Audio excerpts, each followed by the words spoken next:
my Bible. It's God's Word. God gives this book. Changed my life.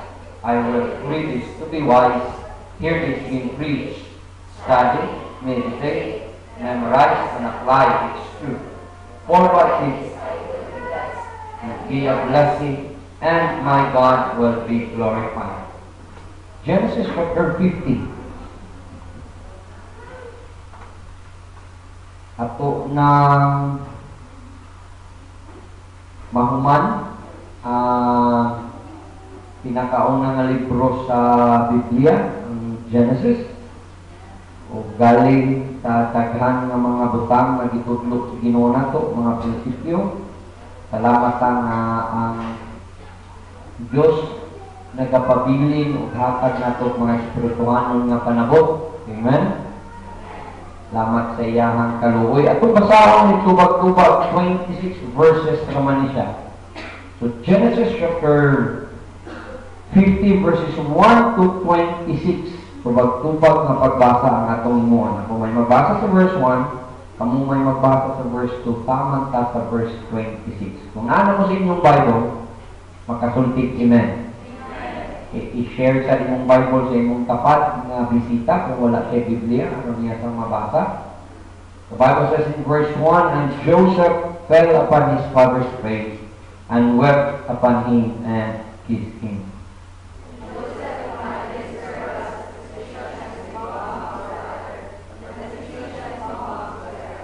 And 40 days were fulfilled for him, for so are fulfilled the days of those which are in bond. And the Egyptians mourned for him 70 days. And when the days of his mourning were past, Joseph spake unto the house of Pharaoh, saying, If now I have found grace in your eyes, seek, I pray you, to the ear of Pharaoh, saying, My father made me swear, saying, Lo, I die in my grave which I have digged for me in the land of Canaan. There shalt thou bury me. Now therefore let me go up, I pray thee, and bury my father, and I will come again. And Pharaoh said, Go up, and bury thy father, according as he in his spirit. And Joseph went up to bury his father, and with him went up all the servants of Pharaoh, and the elders of his house, and all the elders of the land of Egypt. And all the house of Joseph, and his brethren, and his father's house, only their little ones, and their flocks, and their herds, we left to die for him. And there went up with him both chariots and horsemen, and it was a very great company. And they came to the very shore of Al-Bakat, which began Jordan, and there he mourned with great and very sore lamentation. And he made mourning to his father 7 days. And when the inhabitants of the land, the Canaanites, saw the mourning in the floor of Atad, they said, This is a grievous mourning to the Egyptians. Wherefore the name of it was called Abil Misraim, which is beyond Jordan. And his sons came unto him according as he commanded them. And four his sons carried him into the land of Canaan, and buried him in the cave of the field of Machpelah, which Abraham bought with the field for a possession of a burying place of Ephron, the Hittite, before Mamre. And Joseph returning to Egypt, he and his brethren, and all them that shall with him to bury his father, after he had buried his father. And when Joseph's brethren saw that their father was dead, he said, Joseph will peradventure hate us, and will certainly requite us all the evil which we did unto him. And they sent a messenger unto Joseph, saying, Thy father did command before he died, saying, So shall he say unto Joseph, Forgive, I pray thee now, the trespass of thy brethren, and their sin, for they did unto thee evil.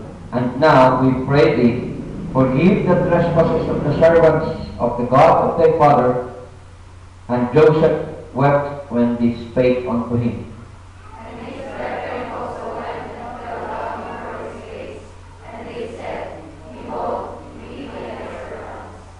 Joseph said unto them, Fear not, for I am in the place of God.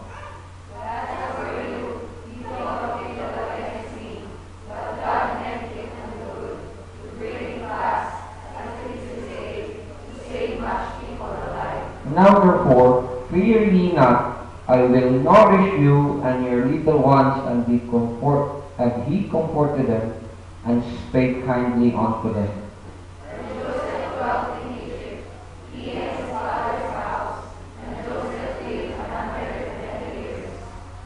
And Joseph saw Ephraim's children of the third generation, the children also of Machir, the son of Manasseh, were brought up upon Joseph's knees.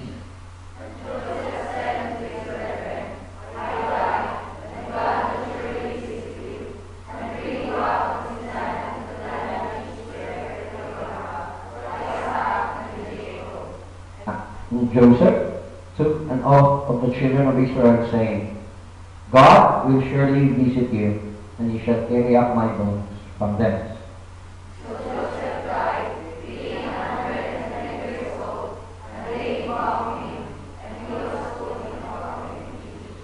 Ang Diyos magpanalangin sa iyong pulong sa mga lingkod, magkamputata. May gugmao ng mga mahal, again, salamat kayo sa oras ng yatag na mo karon. Salamat nga simba ni, salamat sa presensya sa iyong mga katawhan. Again, ang ipangayo yung pag-bless sa panahon ng mga gamiton. Lord Jesus, panay tabo na mo sa iyong hilig na dugo, patay ko ang lista na namang hilig ko pagkatarong. Among gila, ang pinagila mo sa iyong grasya nino, kayo mo mga butang na kakalipay mo, kayo mo tatin mo sa banan. So magtabak ka naman karon, sabi na nagkangutan mo, your Holy Spirit na maghahatag ka o spirituhanong mapanabot sa mata ko sa mo ang kasing-kasing tender kapag paminaw sa inyong pulong dino. Tubuting imuming ikikan sa ang mga spirituhanon na kahintang aron sa yanon ay kagawasan ang mga pulong Ginoo nga mawali matudlo sa inyong mga katawan kaptan sa simpleng paagi. Salamat kayong pagkasalit nimo laom iti mga pagkadayog minister ng the Holy Spirit. So ikaw akong ipangayuan aning tanan kung langit mo namahan pinaagi ang ngalan ni Ginoong Hesus sa tabang ng Espiritu. Amen. Palingkod mo palayo. So mahuman na nato ang Genesis dayong kung mong tanaw ang Genesis started, nagsugod siya sa creation, dayon ni end up siya of death. No? Nagsugod o kanang gitawa pagtiklarar na ang sinugdangan sa tanan ang Diyos o siya mo ay rason sa tanan nga nung nag-exist ang tanan. Dayon, as we go through all the chapters of Genesis, atong nakitaan mga kamatuoran sa kinabuhi nga i-introduce o mga prinsipyo nga pwede natong magamit as we face all those truths sa kinabuhi, di ba? Kita nato mag-establish family, mag-establish o itawag government, leadership, makita na to ang principle sa marriage, makita na to ang principle sa relationship. Daghan kay kag-introduce ang book of Genesis na kanina to. O galing ipamatud-an sa book of Genesis na tanan nga magsugod, tanan nga naay sinugdanan natin katapusan. Everything that starts with God ends with God. Nagsugod ang Genesis sa creation, pag wala nag-prove na naa ang existence sa Diyos, kundi naan ang Diyos mo nang nagbuhat siya sa kalibutan. Karon ni end up, atong nabasahan ang last phrase, it happened in Egypt. It end up with a death na ang namatay pagpamatuod nga sa dihang dituo siya sa Dios. Timuhang mabasahan niya ikan sa chapter 49 bisan sa chapter 50 nga he was gathered to his people. Those who believe in the God of Abraham, Isaac, katong mga nituo ani nga Dios, labi na si Jacob, they were gathered together, nausa sila ang pagpamatuod nga ang kinabuhi, pag inawag niya, ang kinabuhi, magsugod ka sa Diyos, muend ka sa Diyos. Ang kinabuhi, nang inahanglan ka sa Diyos, kay katapusan sa tanan sa kinabuhi, dito gihapon ka mabalik niya.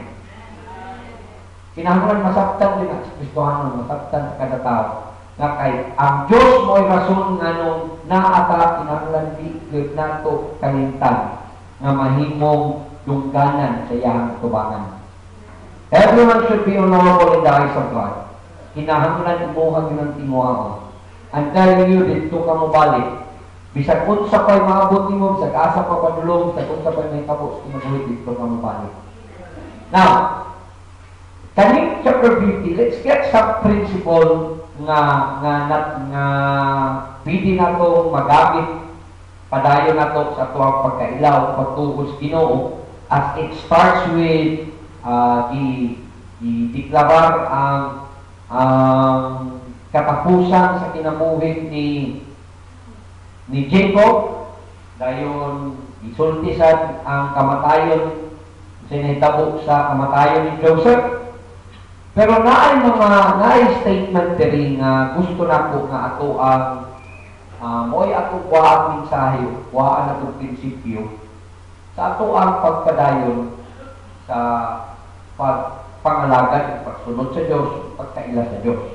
Kanang word na God meant it for good, tanawa, nasa verse 20, Genesis chapter 50 verse 20. Statement ni Joseph. Statement ni Joseph nga sa dihang niyang mga igsuon, niduon niya kay nahatlok sila ba? O nahuna siya mga igsuon nga tungod lang ni Jacob, si Joseph, wala sila balusi sa ilang gihimo nga dautan. Tumunan sa dihang namatay na si Jacob, ang ilaha na yung nagsabot-sabot din sila, mo lagi niya, aron dili kabaluman sila nga si Joseph, wa sila datanan. Powerful na tao si Joseph sa Egypt, na ay influence si Joseph greater kaysa nila. So, wag sila ilaig pagi, kinahanglan magpailalong sila ng Joseph. Karon, pagkamatay ni Jacob, hadlok sila kay basit si Joseph, mubalo sa ila sa iyang himo. So, niadto sila, niingon sila, nagkuhimo sila ng istorya, niingon sila, kabalo ka Joseph, wa pa namatay si Papa. Niingon to si Papa, tanawa, in verse 17, niingon daw ko na ilahang Papa, na pasaylua biya, ang kapasaylua ang mga sala sa imuhang mga igsuon. Sa verse 17, pasaylua kay naghimo silang kautan, lahat nimo. So when Joseph heard of it, si Joseph niiyak siya tungod kay para niya wala na biya siya'y huna-huna so sama sa mga ginahuna ang niyang na igsoon. Just iside three principle. Sideline principle lang na usahay kanitawang Filipino na bisag ipasaylo na usahay magsige lang yapon kag huna-huna nga kasalak ka. Nauna gyapon nimo nga malusan ka sa mga tawo gihimo ang dautan. Kaya nauna gyapon nimo murag ilaha gyapon kang o manimalus gyapon nimo sa imuhang sa iyang mong gihimo nila. So mo ni ginahuna ni may ni Joseph. So sa dihang niingon si Joseph na wala na to, ayaw na to kuna human na. So si Joseph, humana tanan, ang importante kani, unsa may naagian nato tanan, unsa may di-allow sa Diyos natong tanan, God meant it for good. So So, is trying, mo ni ang reality magkung sa kinabuhi. Joseph, usa ka tao sa sulti, nga, when you put your faith in God, do not be afraid to put your unknown future in the hand of a known God. Ayaw daw kung kahadlok, kung nakaila kasi yung Ginoo, kahadlok kasi may tabo kinugma. Unsa may circumstansya imuha katubangon. Ang kasulti ani sa ka-famous nga itawa believer, kaya parang she was not a preacher. Hindi siya preacher. Usa siya pero is a missionary, babae ng missionary. Ang ngalan si Cory Tingbum. Sa kinabuhi, kasagaran ang atong circumstansya, basically, tungod ang mga choices atong gihimo. Na mga pangitabo sa atong kinabuhi, mo man ganit ingon siya may igsoon, tanan nga ilang kahadlok, tanan nga ilahang mga guilt feelings, ilang isulti kang Joseph, ingon sila nga pasaynua, ingon si Papa de Joseph, pasaynua ang imong mga igsuon sa tanan nga kadautan nga gihimo diha nimo. Nahitabo to tanan sa kinabuhi ni Joseph, it's because dili tungod kay gusto lang ni Joseph mahitabo to, o dili tungod kay kabalo na si Joseph nga ingon ato may mahitabo niya. Pero sahay, ang circumstansya nato manggod, mahimong dili nato gusto o mahimong circumstansya na usahay di ta kasabot, ug mahimong circumstansya na pareha sa nahitabo ni Joseph nga daghan kang masugatan nga maingon kag dili man nimo oy akong gusto ta, dili man yun ni sumala sa akong plano, dili man yun ni mo akong expect, pero mahitabo gyapon basically it's because of these three choices. Una, it's because of the discipline you keep. It's because of how have you disciplined yourself in your way of life. Sa inay mga circumstansya sa imong kinabuhi nga nang ingon anak ka, basig yun sa imong pagdisiplina imong kaugalingon. Dagan ka mga example. The way you discipline when it comes to spending your money. Sample lang ha, usahay na yung mga tao, they tend to end up in a circumstance na alkansi, anong kulang ng tagpuan, kulang ng tagpuan, puro matasyon sa budget. It's because the way we discipline ourselves in spending the money we have. So, usa sa mga circumstansya na muabot na to, primarily, basically, it's because of how we discipline ourselves. Giun sa nato pagdisiplina itong kagalingon, example, manong usahay ka ng mga tao di ganahan mo? Usahay na yung mga tao, dali ka mahiubos mo. Because the way you discipline your mouth when you speak. Diba? Usahay, kasagad ang istorya, dili mo nahon-nahon.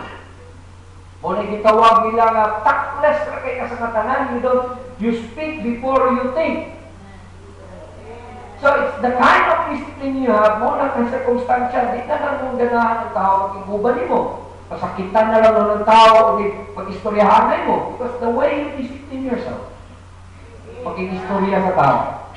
So basically, people comes to a circumstance because of the way he disciplines himself.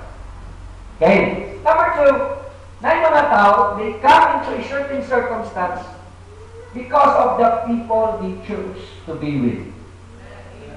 Usahay ang atong circumstansya, muabot ta sa sitwasyon nga di taganan, o dili ay kaya-aya, o dili sumala sa itong gusto, tungkol sa itong mga kauban. So God will choose to be with people nga dapat dudunta ang atong tinguha pagkamatarong, but these people na kuyog na to, they don't know what is righteousness. Na mo yung yubanan. Mga itong ikuyugan. Moya ko ang gihuguy-huguyan. So ang tendency, you will end up in a circumstance, di ka gusto, you will end up in a circumstance, dili mo.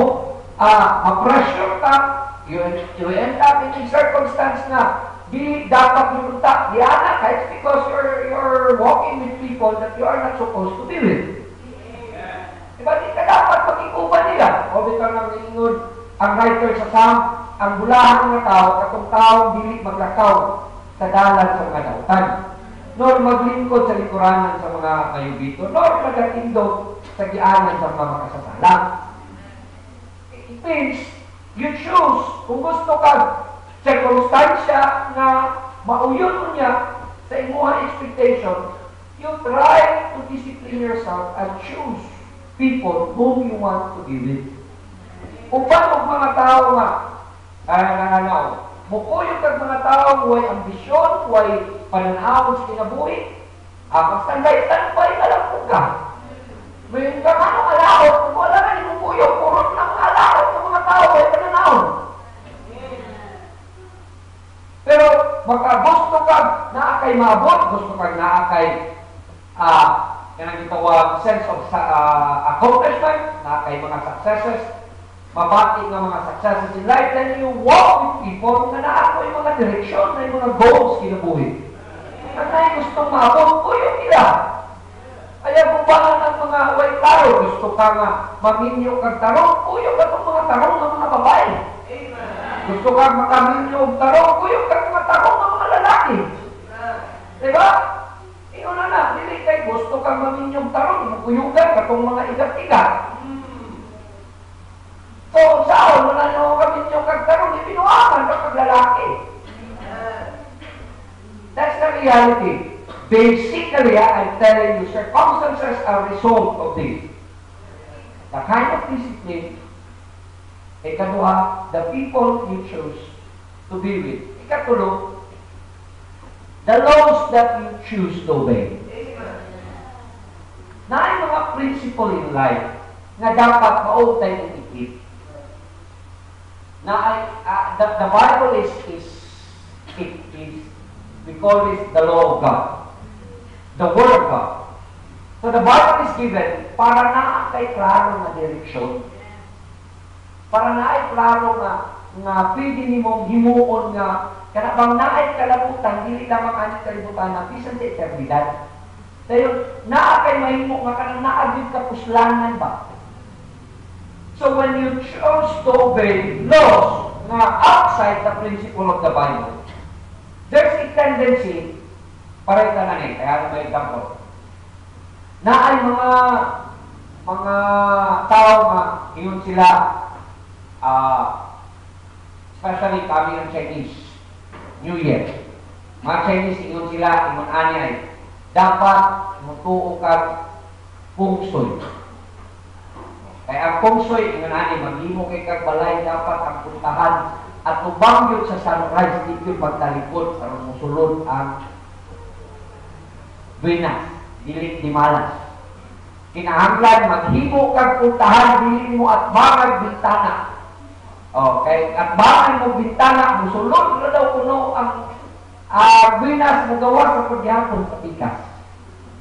So those are laws na usahay the Chinese, they believe on it, they hold on to it. Tendency, it's not because of that, nga ngano ang mga Chinese, naa sila'y tawag, mas angat-angat na standard of living kaysa mga Pilipino. It's not because of the feng shui. It's because of their discipline sa ilahang pagkinabuhi. So, it's the kind of laws na pili rin mong iput aside, pili rin mong dili mo tuhuan, na yung mga balaw din mo na hindi ka maputang sa kompromiso. Para nang maghimog hagdanan, nung sila kinanglan ang hagdanan yun, oro, plata, mata, oro, plata, mata, oro, plata, mata. Anak yun na, di yun na dapat oro, plata ra. Kinanglan, oro, plata, mata, oro, plata, mata. So, ang may tabo, o mas short na kusa, iyon sila, imalat daw muna. Oh, so, sometimes there are things na we consider na dapat sundon yun. Itawag na ito mga established laws, belief, na gustong tuwa sa tao, pero if you put that aside, hindi na biya, nga pwede na biya, nga pwede na ni mo sundon.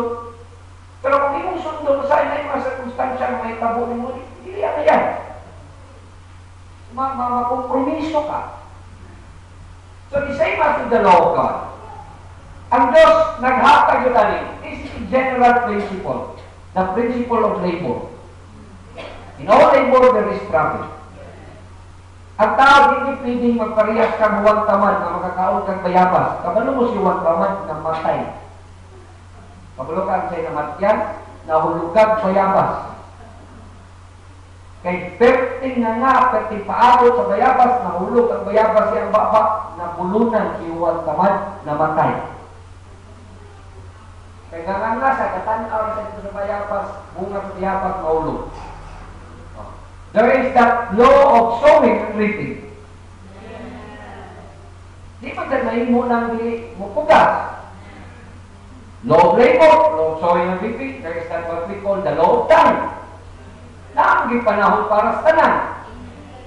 Hina, naamagi bata na matiguang, di man gawas mo, tiguang na dahil ka. Muagi man yung stages in life. Natin itawag the law of prayer. Diba? These are realities.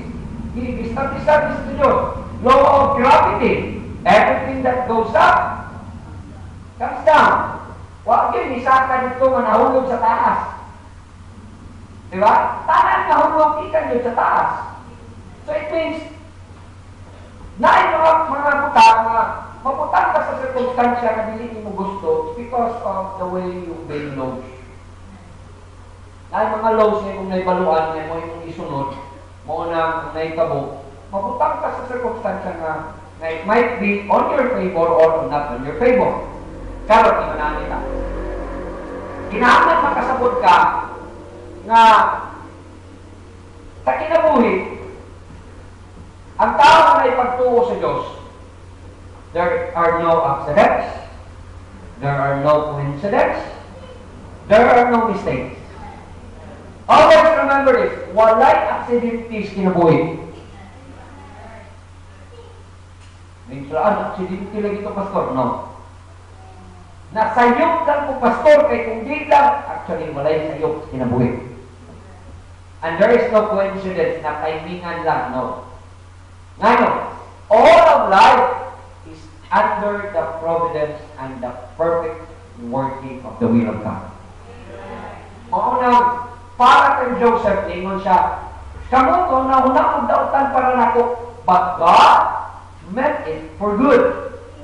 So it means, unahon ninyo, sige, ningon mo, aksidente ra ko, Joseph, ako kang nahulog sa kabay.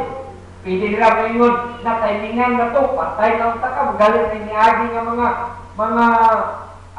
upalit mo, nadala ka sa Egypt. Na timingan ra to, nasayok ra to, madito ka sa balay ni Potiphar. Nasayok na ito, manaay, nato ka sa prisuhan, ay nagsaksaan mo, makatungan mo kuyog sa prisuhan. No, everything, there is no mistake. No coincidence. No accident. Sa kayo makalimutan, nauna na ito, parehas yapon ka sa mga unbeliever, timing ng kinabuhi, malas-malas, binas-binas. No, walang malasay, walang binasay sa kinabuhi. Everything is under the providence and the outworking of the perfect will of God. It means everything in life na ituyo ang Diyos. Everything in life, iyan ang i-work out, iyan ang itrabaho mo, bitaw na I want you to do not open this verse, niya nga lang, ulit ninyo. So lang na. You can see that really God is the one in control of everything. It really proves nga ang Diyos mo ay nagkontrolar sa tanan sa kinabuhi. So ayaw ka mo nang ingon na nakaimingan na rin siya nga ingani ang naitabo niya, dimalas na siya nabinasan kaya nakadaog sa ingon anak. No! Nagituyo tanan ng Diyos. Naimamat mo ng tawana, naituyo ang Diyos. Inanak mo yung trabaho, naituyo ang Diyos. Inanak mo na itapunin mo na ituyo ang Diyos. So everything in life, there is no accident, there is no coincidence, there is no mistake. What di masayok ang Ginoo. everything is according to His plan. Wala yung ni Joseph siya may son, kamo, you thought evil against me. Say, kamo ba una magdautan mo din ako, ingon si Joseph. Pero don't you know that God meant it for good? It was not an accident. It was no coincidence. It was not a byproduct of mistake. It is all in the control of God. The question is, if there are circumstances somewhat like Parias and Joseph, your circumstances is what makes you. Muhihin mo unsa ka. If there are circumstances that God would allow in your life, Parias na itabok ni Joseph, what would you be? Would you be bitter or would you be a better person? Kung na-fight nga masugatan, ay problema ka nga atubang. Kanang na circumstansya, kung sa may muhingko ni Juana, would you be living in denial or would you be a dignified kind of person? Kung pasabot, dignified, imong atubangon, imong dawaton, o mahimo kang responsable kung sa man galing ang problema. Na yung mga tao, when they have problems, they deny the reality of its existence, o sa i-deny ang ilang involvement sa problem, o sa i-deny nila nga sila mo ay rason nga nung may problema. Pero na yung mga tao, ilang dawaton nga nagka-problema sila tungkol sa ilaha. Sa iyong mga desisyon, nagka-problema sila, kinahanglan responsable sila nga sila yung matubangan eh. Sila yung musulpatan eh, muna yung mga gitawag mga dignified ng mga tao. Na yung mga tao, kung nasa may problema, kapinter mo sila sa kinabuhi. Di nun ganahan. Pero na yung mga tao, when they have problems, they excel, they shine. Muna yung mga tao to become a better person. When you have problems, do you falter or do you stay being a fighter? Na kayo problema. Do you accept the challenge? Or you just mutarkan ka, di ka gusto matubang ng problema? Inunanin na. Your circumstances is what makes you. Ayaw niyong kalimot nga nung na ay mga butang na i-allow sa Diyos, mahitabo sa itong kinabuhi, kaya ang tuyo sa Diyos, para hulmahan ka. So, munang walay aksidente, munang walay coincidence, walay sa iyong tanan sa naitabo sa itong kinabuhi. Kaya ang Diyos gusto niya makitaan, hulmahan ka, o naakay sa konstansya yung nanausap ka ng klase na tao. Would you stay dignified? Would you stay a person with character sa panahon na nakay problema? Or biyaan na nimo ng mga tao kasi sila nala'y musulpat, ikaw di ka maglabot-labot? Sa panahon na nakay, diyan mo bang na kisudlan mo mga problema, would you continue to be a dignified kind of person, hindi mo na sulbaron, responsable ka? Or, kung nakakay problema, you will just deny, magpalingong-bingong lang ka, pilit ka matubang. Ay, may nakatawag mo na.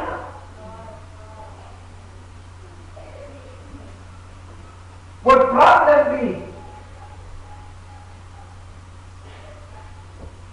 be molding you into a person na you would become an advocate or you would become an adversary in life? Yung anak biya, kabalaw mo siya, okay?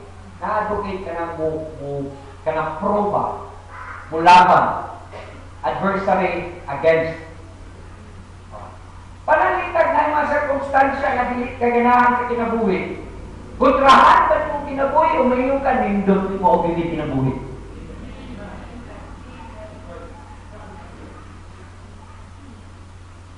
Yung ano na, your circumstances is what makes you. Pagbawa, magtanaw ka nga nung ikaw lang mo ay nakasugatan ng problema, hindi ako ba nung ingon ka? Kung nalagi di ba, di ko ganahan eh, then you become an adversary of life. But when you say, kung ani yun yung kinabuhi na, yung tayo sugatan, lahit-lahit lang kasugatan, lahit-lahit lang nature sa problema, kinahanglan atong inatubang ng natuwa, then you become an advocate of life. So, isa ka. People, sometimes when they have their circumstances, They became warriors, others become warriors. Na yung mga tao nga magka-problema, sige lang, kabalak ka.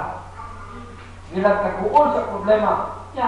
Hindi na pag sige mo nagkagulan, sige ka kaguol sa kinabuhi, kinsa man nato sa atong kaguol, yung Jesus Christ, makadugang sa height niya. Sa iyang katason. Kinsa man daw kuno sa atong kaguol, makausap sa dagat sa adlaw. Kinsa man daw kuno sa atong kaguol, makadugang og 1 hour sa 24 hours a day. Wala. Pero with all our circumstances, gusto sa Diyos to shape you into this kind of person. To be a better one, to be a dignified one, to be a warrior, to be an advocate of life. Gusto sa Diyos na mahimo kang fighter. Inani si Joseph. Inani ang itutlo sa life ni Joseph na sa tanan niya yung circumstansya na sugatan niyon siya. God meant it for good. Kaya ano? Yan mitanaw. I-preso pa niya aron magpapakanan o maghampon bisag na pasanginlan lang. Naay nahitabo sa prisuan, kung gitabangan, karon gikalimtan mo, at ituluan ko Ginoo pasensya. So he was becoming a better person. He was not bitter with people. Diyan ang iksoon na kasukor niya, naglagot niya, pero wala kanang panagpuntuhan, iiyak siya, tungkol kaya nauna niya. Ang sabi niya kung may itoon, bitanaw nila ako parehas kung nila na muwanos. He was becoming a better person. He was becoming a dignified person. Munang bantay mo sa konstansya, iunsa kapag muon ka na. Walay aksidente, tato pa karon, kung naamanggaling kay siya tubang, that is not an accident. Everything in life is not a byproduct of coincidence or just a mistake. God has His hand on everything sa atong kinabuhi. Naagid ang kamot sa Diyos. Always remember to be what kind of person you will be. Sa klase ka na tao. Amen? Now, Devita. When Joseph was going through all those circumstances, he was becoming a better person. So, with confidence, kabantay ka sa tanang nahitabo siya kinabuhi, with confidence, he was moving on with life.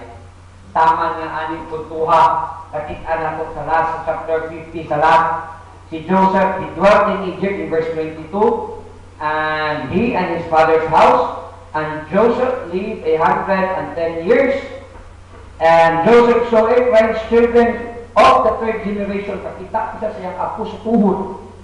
Dahil kakita pa siya sa iyang apo ang Manasi. Kakita pa siya unsa ang ihimo nga pagpanalangin o pagplastar sa nasod o sa iyahang mga katawhan dito sa nasod sa Egypt. So he saw life the way God wants to see him. Ang pananaw niya sa kinabuhi, naagin kamot sa Ginoo ng kubay. So one of the principle na anong he has this confidence moving on with life, kani principle of releasing the past. Kana ba tapos na ang lahat, di na piling balik pa. Umana, someone can say, nagunit ka o sa kabasong gatas, nahulog, nabuak na ang baso, nalapay na ang gatas. There's no use of crying over it. It means, usap sa makahakag na itong kumpiyansa sa kinabuhi, na padayon tang sunod mga lagad sa Diyos, mutuo sa Diyos, kanang mag-anad ta, nga katong mga nahitabo sa ato sa mga nanglabay panahon, sa ito nga mga circumstansya, mundin to sa Ginoo na ito. Pagmulma to sa Ginoo na ito. Dili ito niya tuyok nga bitbiton ko na ito ang past. Dili niya tuyo kung naamagalit kay na you have been hurt and heartbroken in the past. Dili ko tuyo Diyos para pasakitan ka. Dili, itudluan ka sa Diyos na sa sunod. Kinahanglan, manggialam mo na kamupili o relasyon. Hindi ka pasagad. Always remember this. Your past should not be dictating your present. Unsay mga nahitabo sa imong mga kagahapon, dili na mo musulti nga. Usahay, we don't make decisions karon tungod kay sa mga nahitabo na to sa mga nanglabay panahon. Usahay, ang atong decision making karon, may taa, nahitabo na sa una. Maura gyapon siguro na oy. Usahay, may tag himo na namo sa una, wa man click, basi di gyapon na mo click karon. No. Ang past dili siya dapat mo diktar kung unsay atong ginahimo sa present. Ang past, kawantay mo sa sakyanan, anong ang side mirror, gamay, o diha ka sa kilig butang, ang rear view mirror, diha ka sa tumay butang, kumpara sa windshield. Kaya ang importante, when you are moving, is what lies ahead. It's not after the fact. You may take a glimpse of what is in the past, but they are not as important what is in the future. Mas importante ang naakaunahan. So ayaw sugod nga ang magdiktar sa imong mga desisyon karon sa mga nahitabo nimo sa nanglabay panahon.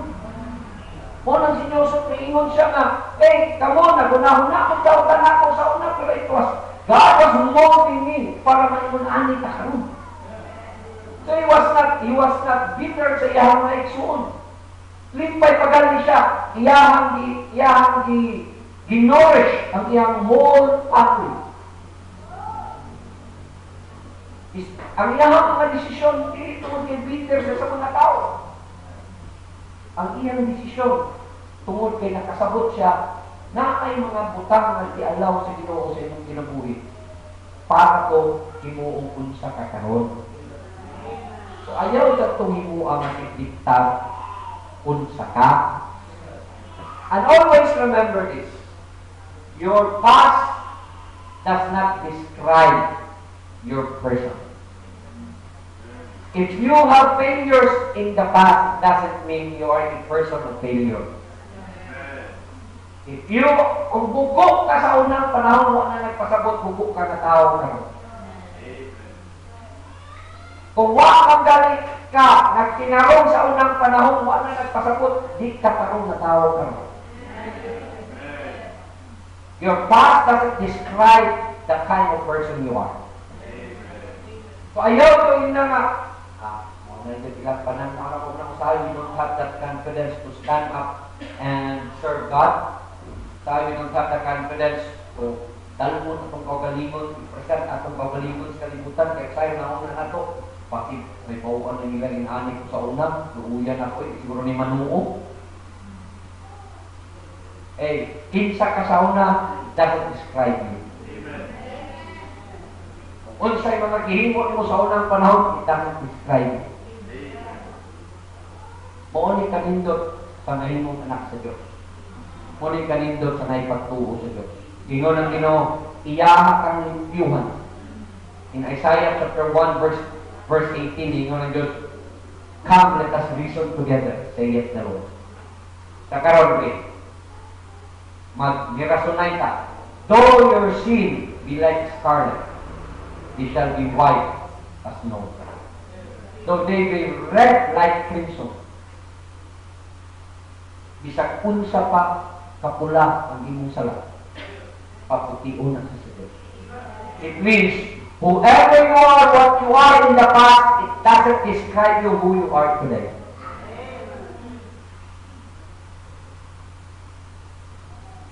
Magkat ko nun yun, make decisions, make choices that would mold you into a person na gusto nimo in the future.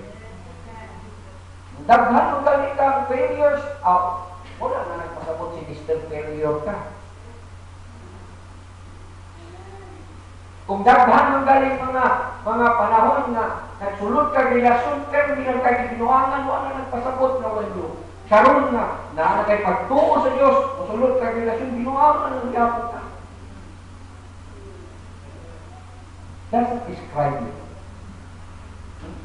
Then, third one, do not allow your past to destroy your character. Ayaw tugutin nga ang mga nahitabo sa imong kinabuhi. Muhimo ni mong maot na tawag karon. Kahay, ngayon ta, mong isog ko.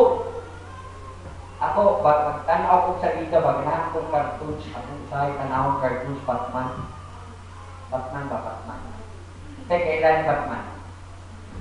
Katulitaw, pula o kapa, na ay Batman ano? Nalibog na gali mo. Okay. Si Batman, kabalo ka, nganong inanak siya kaisog, mo na permitting sa iyahan mga kakidam, kakingkoy. Anong isog kay siya? Nganong gilmit kay siya? Tungod kay ang iyahang papa, kuwan sa produkto siya, kuwan, kanang violence. Yang papa, yang mama, dipatay, pupus apa, dipusil, dahil dako siya, batak siya nga, kanang pain, pinitidala, tama na yun siyang Batman. Muna, namaot yung kinaiyam ng sa'y kaluoy. Sa'y, basag, kuha na, hindi siya maluoy. Tungod na siya faith in the past. Minawan din ninyo. Sa'y sa una, kinabuli na bata pa ka. Munang imong karon ginadala ni mo bully na dahil kay nagdako na ka. Hello? Do not allow your past to destroy your character. Sa una daw-daogon ka, ang karon di ka kapadaog-daog, sige, sulahin ko niyong daog-daog, di ba? No. Ayaw tubuting ang imuha karakter magkuba tungkol sa mga nahitabo mo sa nanglabay panahon. Hey, listen to this one. Ang concern o ang ipangita dito sa Diyos, ang imong kinaiyak na nagkaduol sa pagkamatarong o nagkaduol sa imahe sa iyang bugtong anak na Ginoong Jesucristo. To be conformed to the image of His dear Son. Maunay purpose sa Ginoong para. So kung naamang galing mga nahitabo ni mo, mga usahay, kamong mga babae nga, makakita mong lalaki, magkikamigo nyo, mga suko na dahil mo. Mga ganyan mga lalaki, mga mangingilan, kaya ko kami ko. Mamakot na noon mo kinaiyak. Diba? Ay mga lalaki nga, makakita ko kayo, pananaw tanan, akanin, mo yung mga bayaga, mga dili mga tarong, kay tungod na kay na-experiencehan sa maglabay panahon. Ayaw ko ba ataw yung kinaiyak kung na yung mga naitabuhin mo sa mga nanglabay panahon? Si Joseph, wala na ko ba yung kawalingon?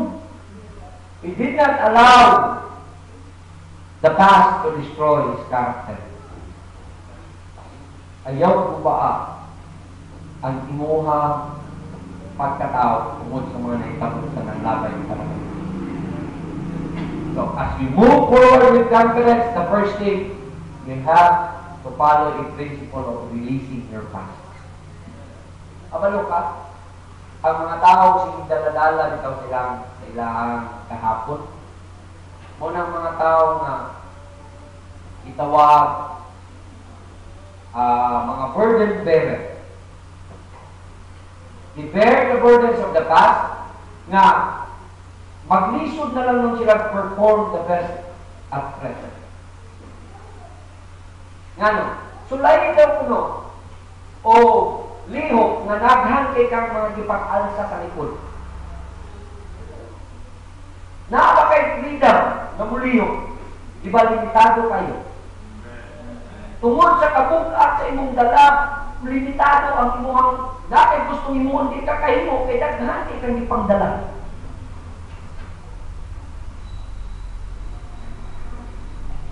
Ito may magamit na kung example lang na Brian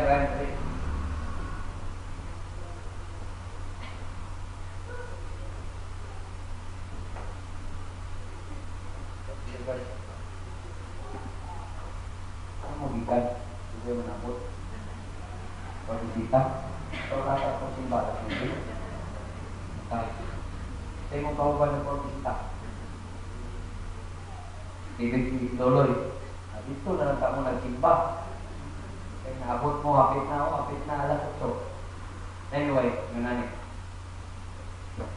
Kabalo ko gusto kang panalangin ba yun? Sigurado ka? Supos, klaro. Sa pag-blessing. Gusto kang maminyo o papa? So, na, gusto mo? Ikaw na yung papa, butat, may muluto. Ha? Sakala? Oh! Iputo ba? Gusto kang blessing. Hindi. Tawago na to ang ito'y papo. Kailangan ito. Okay. Right. Ako kabalo ko kugihan ng bata. Para kugihan din ng bata. Tinoon na. Kita ka pinakakugihan ng bata, gusto ka banang kakugihan kani. Buhion ko kani. Bisang pag no, simod ninyo no. Kani bisang pag magkalisod ni buhion ko kani. Kanya lang ba yan?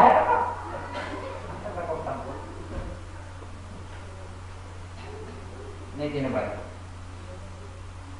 Hindi na sa. Ano po? Ya? Kira ni mo ba? Kira? Kaya na?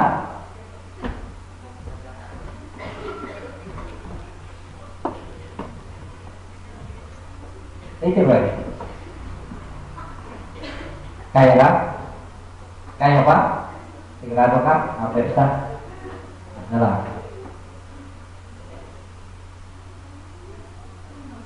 Kaya? Kaya pa? Sigurado ka?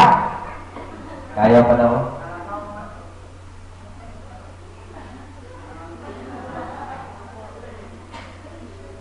Kaya pa? Ha? Lisod na? Ha? Okay. Kaya? Okay. Gusto ka blessing, right?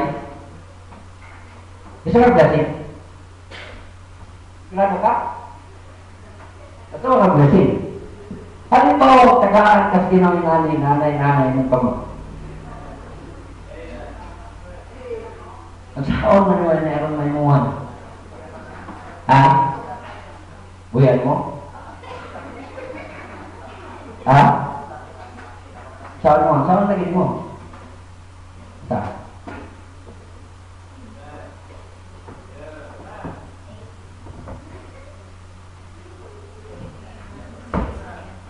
Bright din yun. Sulit blessing. Gusto giling maminyo guwapa ba? So, mana? So, pili na kang makadawat ko sa iya. Kasi mo rin. Nata ka? Dari. Nilingi mo dahil no? Mo kakita, kita nilingi. Kita. Na. That's the reality sa oftentimes, gusto kang blessing. Pero daghan kitang gidala ng mga problema sa nanlabay ka naman. Daghan kitang ipag-alsa ng mga butang na puno itong kamot. Masahay, pagunito, tas ginawa na tayo magunitan. Kaya naman, magkadaghanan yun. May mayo i-release na to. May mayo, daghan kayo kong ibibig sa inyong kasing-kasing na suko, kalikot-kot, kay ubos sa mga nanglabay panahon, why not release them? Na may mga pagduha-duha, na mo nasakitan mo, gina-offended mo, ano kailangan mo i-release? Start fresh. Start new. Right? Alam mo, right? Pinawad ka? Gusto ka maminyo, right? Kabuton mo yun sa Ginoo. Ingon kong Bible, not good for a man to be alone. Oh, di ba? But I will find a helpmeet for him. So gusto yun sa Ginoo panisan ka. At saman, gusto ka? Gusto siya ako, kaya siyang sukatan eh. Uy, malugok, malalaki rin women. Nalit ka pili maminyo, right? Lalaki rin women, right? Uy, babae women. Kaya ibaligyan na ako si Brian, sige na. Uy, mo palit, right? Thank you, right? Thank you, right? Thank you, right? So that's it. We should learn to release our past. Tanan na may mong rason nga dili ka makagunit, makatrabaho, makaliw sa kaya mong liw ko, i-release. That's the first one. Move forward with confidence. Number 2. Move forward with confidence, remembering God's power. Always remember this. God has His own secured plan for us. Na ang secured na plano ang Diyos para nito. It means, ang Diyos, dili ka niya pwedeng pasagdaan.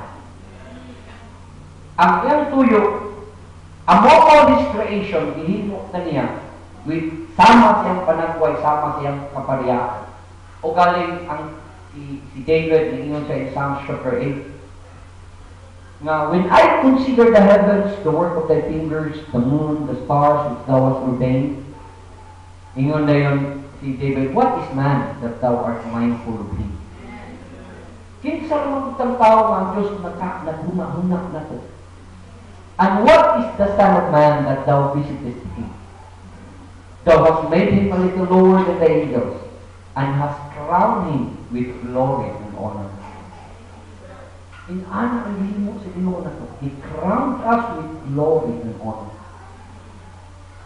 So, sigurado nga plano ng Diyos para nato. In Jeremiah, chapter 29, verse 11, ninyo ng Diyos, for I know the thoughts that I think towards you, thoughts of peace and not of evil, to give you an expected end.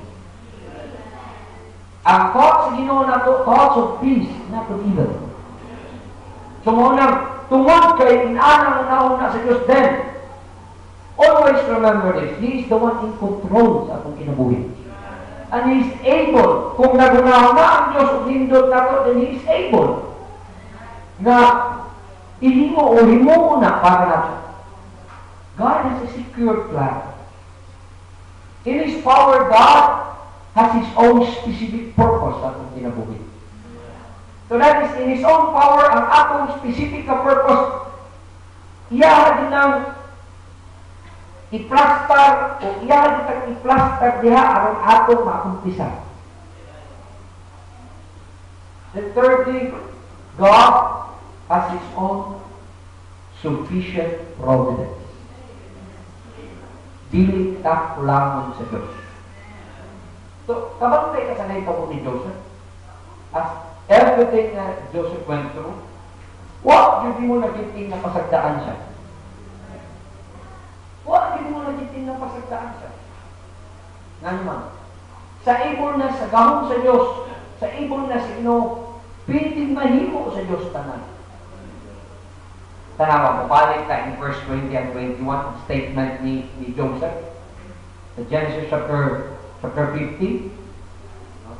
But as for you, you thought evil against me. But God meant it unto good. Usahay kali ang tao, ang nahunag, dautan na ninato.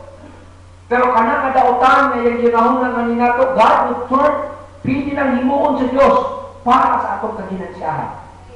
Sa nauna sa tao, alauton ta, i-persecute ta, pasakitan ta, para kita mooy mahimong makaluluoy. But I'm telling you, with God's power, He can turn the tide around. Mausap niya ang tide. Mo na mo, ingon si Joseph, yes, you thought evil against me, but God meant it to good, to bring to pass. is this day to save much people alive. Ay, purpose ng Diyos, greater sa atong naibaluan na iyahang kabubutbon sa karon.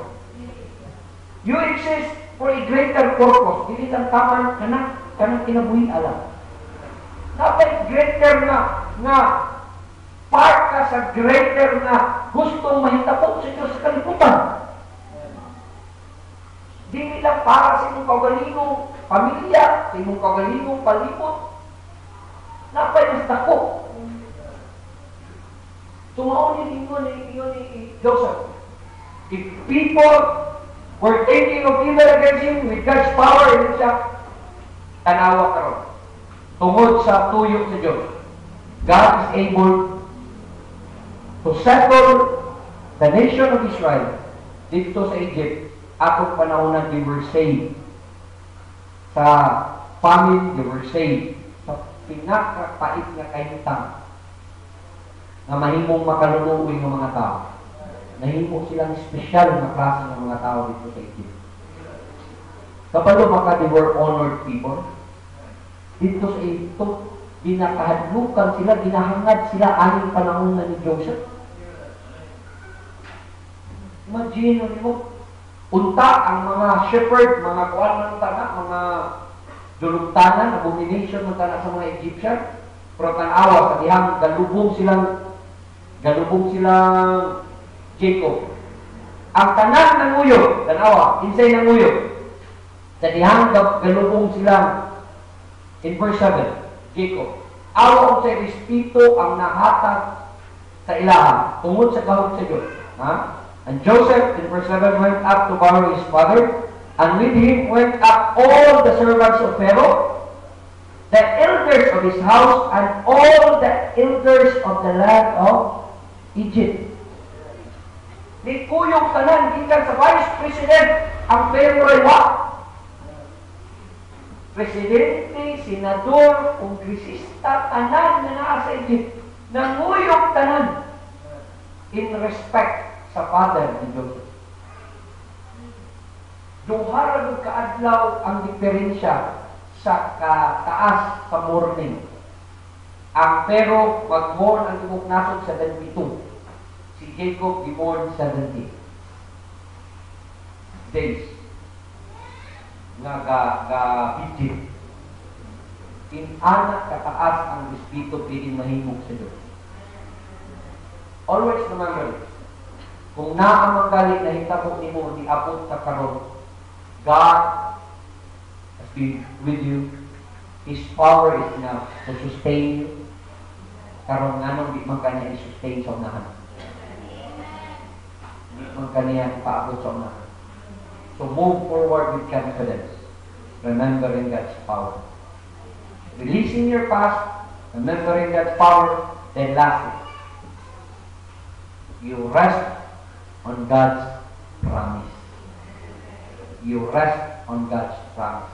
In verse 22 to 26, tara, basa ta, Genesis chapter 22.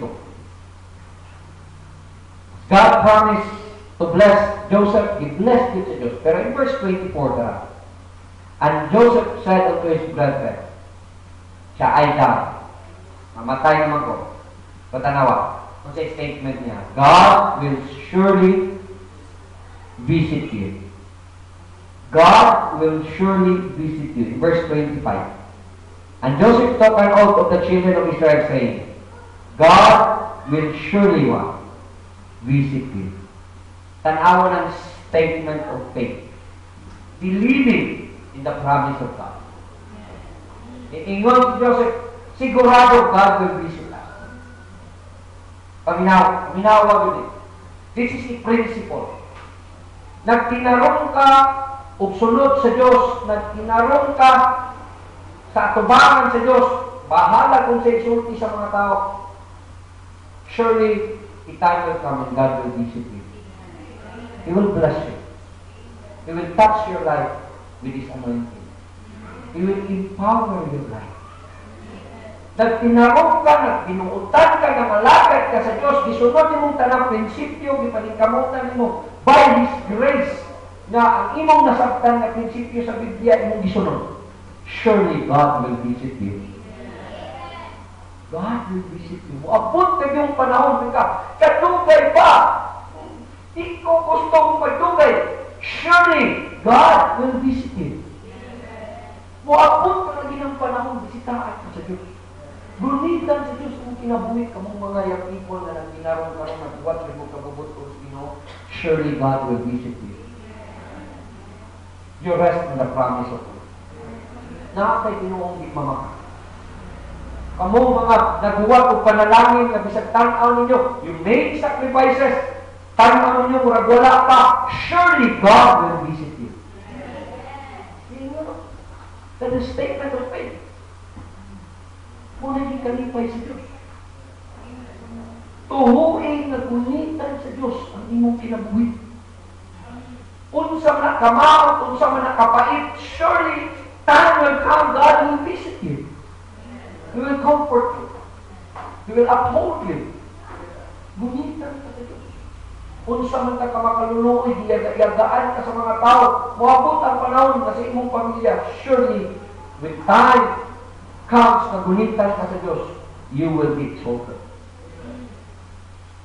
Kaya nung Diyos ko, ako yung mga brother-in-law, muon kong yaga-yaga. Tingnan ko, kanas dito, muna pinakabubo sa magiging ko nila. Samot nang nagpastor ko. Pagpastor na ko, giignan ko na, nisamot na. Kumabot yung panahon, God will visit you. Maunang, ingon si Malakay. Ano? Habakuk. Ingon si Habakuk. He will restore the years which the locusts have eaten. Kung naamanggaling mga kapaitan na imong naagian, na imong kang makaluluoy, murag na paano tanan, na upaw tanan mong pananog. Maabot ang panahon, patubuo nagbalik sa Ginoo. Ito, God will surely visit you. You rest on the promise of God. Asahan sila. Be honorable in all your ways. When you rest on the promise of God, be honorable in all your ways. Dapat dugdanan ka sa tubangan sa Diyos. Bahala kung sa isulti sa mga tao mo, be honorable in the eyes of God. You rest on the promise of God na ginoong isaad mo di kapasagdaan. Honorable siya na tubangan. Bahala na kung sa isulti pa sa mga tao. Bahala kung sa yaga-yaga, kung sa pagpangimaraot, kung sa pagpagamay na tanaw nila nimo. Be honorable in the eyes of God. Honorable nila mo. Kadua, spite of delays and frustrations, may muhang yatubas. Always stay hopeful. Always stay hopeful. Launi padayon ng Diyos. It is not on your timetable, it is on the timetable of God. Dili sa imuhang panahon, kundi sa panahon sa Diyos. Kung frustrated ka, kung na-delay mandali, daghan ka expectation, na nasakitan ka, ayaw ka bala ka. You rest on the promise of God. When God visits you, all those delays, all those frustrations will be wiped out. Kumala. Tanawa kami mo dito sa kay Joseph. Natibulang si Joseph na enjoy niya ang iyahang pagitaron na kalimot siya sa iyang lagyan. Ang iyahang kung ipainundo sa mamatay na biya ko ha. Kinig kamatay na ko, hindi ko gustong gawin ko nyo ibilin sa Egypt. Mabot ang panahon, bisitaan mo sa Diyos dere. When God will visit you, mubalik na ta sa land of promise. Pabalik ka sa land of promise, ingon siya, dalabyan ninyo akong mga pupugha. Dibalik na niya. Surely God will visit you. Imagine mo, it took more than 300 years pa, ang Diyos will visit sa nasod sa mga Israelite dito sa nasod sa Egypt. Mo ato nang magyari sa pupugit sunod. For 300 years pa. Pero akong panahon na kabalo mo, all those people by faith, they believe They rest on the promise of God. Paggawa nila sa Egypt, ipitpit ko nila ang coffin ni Joseph. Pero they believe. Bisag unsa kayo gayon, bisag unsa ang delay, bisag unsa ang frustration. Gihimo na silang mga slave, but yet they believe. Tuhog ilang Diyos. Tuhog ilang Diyos. You rest on the promise of God. Then lastly, whatever you become, as you rest on the promise of God, listen to this one. Unsa man galing na hitabo nimo, ayaw ka usab, be humble. Stay humble. Si Joseph, tanawa. Wala siya nagaw-dahon sa iyahang pamilya. Unsay pag-bless sa iyahang papa niya, so he was given the birthright. Ang leadership ng Judah, pero sa iyahang birthright. Wala siya nagaw-dahon sa iyahang mga suwa. He nourished them. Yung ng Bible. Stay humble, whatever you become. Paminaw. Paminaw yun, paminaw. Usahay. Makalimot ka. Kung naanagalitan tupad sa Diyos sa iyong prayer, una-una mo, you are a self-made person. Una-una mo na imo kayong anak tungod mo. Ayaw yun. Paminaw siya. You stay humble. Unsa man may tabo mo. Na kay Diyos ni Imon, bisitaman mo ka. Dito ka pasagtaan. Muabot yung panahon, He will touch your life. Pag-faithful. Kung naanagalit ng panahon na ihinahinay na galit kang angat sa Diyos, ayaw yung pangambok. Ayaw pag-ilas-ilas. You stay faithful. Kung unsa ka karon, kana makasing-kasing, matutuan, mawalihan, madireksyonan, masultian, pagpabili na na. Maminaw, pagpabili na na. God will bless you. Surely God will visit you. Keep moving forward. With confidence. Release your past. Remember God's power. Then, you rest on God's promise. Manindog ka makaputa. Among may gugmaong nga mahal, salamat kayo again sa oras na imong gihatag na mo. Salamat Ginoo nga imong gipasimba. Salamat sa pag-sustain mo na mo Ginoo as we are learning principles from your word. Nagpadayon mi o lambo sa pagkaila, pagsalit mo Ginoo, na humana mo ang Book of Genesis, having an example of people na they believe in you, people whom you bless, people whom you touch with your anointing and with your blessing. Na imong example na mo, na yung mga prinsipyo nga pwede na mo magamit sa panahon karon.